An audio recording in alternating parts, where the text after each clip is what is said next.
इस वीडियो में लास्ट तक रह जाओ, पूरा खेल समझ जाओगे टैक्स का। सबसे पहले टैक्स क्या होता है? कभी आपने सोचा है कि अच्छे रोड, गवर्नमेंट हॉस्पिटल, साफ पानी, इन सब के लिए सरकार के पास पैसा कहां से आता है? सरकार इन सब के लिए पैसा हमसे ही लेती है टैक्स के रूप में। पब्लिक सर्विस सही तरीके से चल पाए, अब टैक्स हम देते कैसे हैं? सबसे पहले टैक्स दो तरीके के होते हैं, एक डायरेक्ट टैक्स, एक इनडायरेक्ट टैक्स। कभी भी आप मनी अर्न करते हो जॉब से या बिजनेस से, उस पर जो टैक्स लगता है वो डायरेक्ट टैक्स कहलाता है।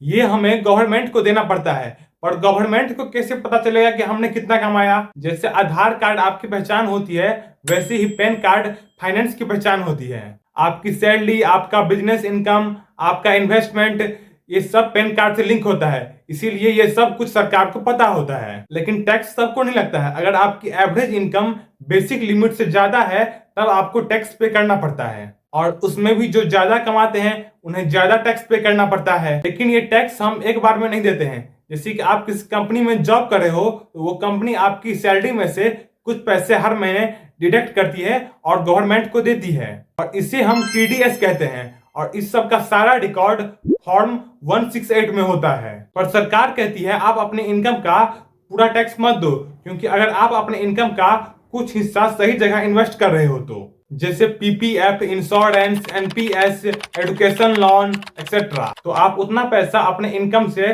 डिडक्ट कर सकते हो।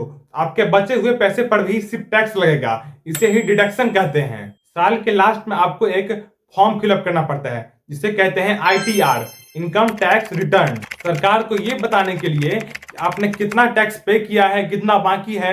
अगर आपने ज्यादा टैक्स पे कर दिया है तो उतना आपको रिटर्न मिलेगा, और आपने अगर कभी तक पूरा टैक्स पे नहीं किया है तो आपको वो पे करना पड़ेगा।